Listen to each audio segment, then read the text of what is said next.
تحریر فرمایا کہ قبضے کی جگہ پر مسجد تعمیر کرنا، کیا ایسی مسجد میں نماز ادا کرنا چاہیے؟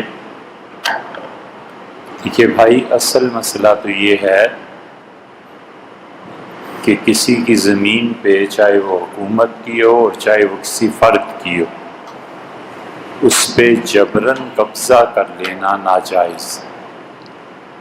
اس پہ بنی ہوئی مسجد ظلم پہ مبنی ہوتی ہے، اور ایسی مسجد میں جن ظالموں نے یہ کام کیا ہے انہیں ان کی نماز کا ثواب نہیں ملتا۔ عام مسلمانوں کو ملے گا کیونکہ انہیں پتہ نہیں ہے، لیکن جنہوں نے یہ ظلم کیا ہے نا، گورنمنٹ کی جائیداد پہ ناجائز قبضہ کیا ہے یا کسی فرد کی جائیداد پہ ناجائز قبضہ کیا ہے، یہ نماز پڑھیں گے، ادا ہو جائے گی۔ قیامت میں قانونی طور پہ ان سے اس نماز کی پرسش نہیں ہوگی، لیکن ثواب نہیں ملے گا۔ اس کی کوئی صورت نہیں ہے کہ حکومت یا پبلک کسی کی رضامندی کے بغیر مسجد بنائی جائے۔ یہ وقف جتنا ہے سب کا یہی حکم۔ قبرستان کسی کی مرضی کے بغیر نہیں بنایا جا سکتا، اس لیے کہ وقف ہے۔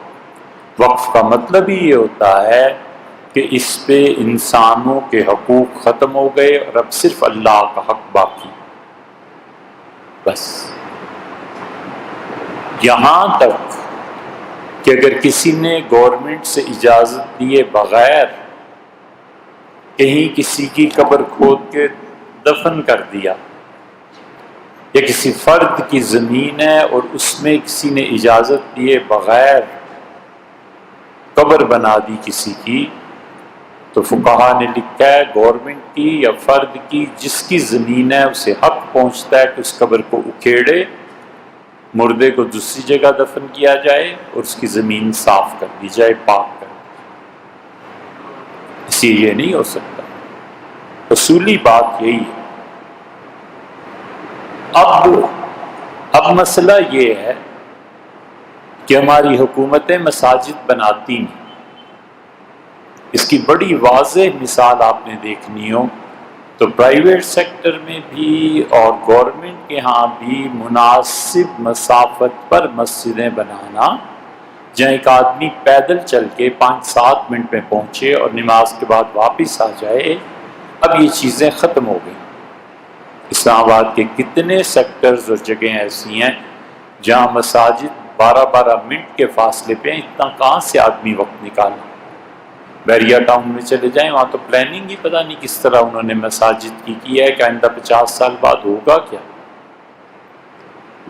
ایسی جگہوں پہ اگر وہ فرد کی نہیں گورنمنٹ کی ہوں تو چونکہ عوام کا حق بنتا ہے کہ اپنی سہولت کو وہ گورنمنٹ سے وصول کریں اگر گورنمنٹ نہیں دے رہی، تو اس لیے مفتی حضرات اب یہ کہتے ہیں کہ گورنمنٹ کی زمین پہ اگر واقعی وہاں پہ مسجد نہیں ہے اور جگہ گورنمنٹ کی ہے اور مسلمانوں کو تنگی اور تکلیف ہے تو اپنی مسجد بنا سکتے۔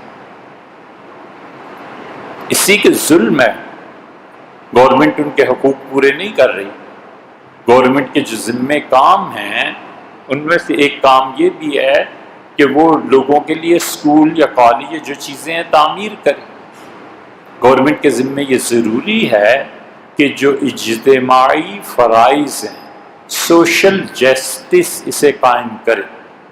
اگر حکومت سے قائم نہیں کر رہی تو عوام جو ٹیکس دے رہے ہیں، جن سے جبراً ٹیکس وصول کیا جا رہا ہے، جو چیز خریدتے ہیں سو ٹیکس ہے، سگریٹ خریدتے ہیں اس پہ ٹیکس ہے، شہد کی بوٹل خریدتے ہیں اس پہ ٹیکس ہے، پھل خریدتے ہیں اس پہ ٹیکس ہے، سیلز ٹیکس ہے، کیا کیا ٹیکس لگا رکھے ہیں۔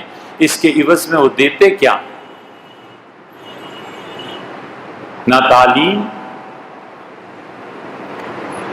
نہ پڑھنے کے لیے اسکول، نہ لوگوں کے لیے ٹرانسپورٹیشن، اور نہ سوشل جسٹس، اور سب سے بڑھ کر جو ظلم کرتے ہیں وہ نظریہ نہیں دیتے۔ لوگوں کے پاس جینے کا کوئی نظریہ نہیں ہے۔ یہ گورنمنٹ کی ذمہ داری ہے کہ وہ جینے کا نظریہ لوگوں کو پرووائڈ کرے، بتائے کہ کیوں جی رہے ہو، بتائے کہ تمہاری کیا ڈیوٹیز ہیں۔ یہ تعلیم سے آتا ہے نا، تو تعلیم تو وہ دیتے نہیں۔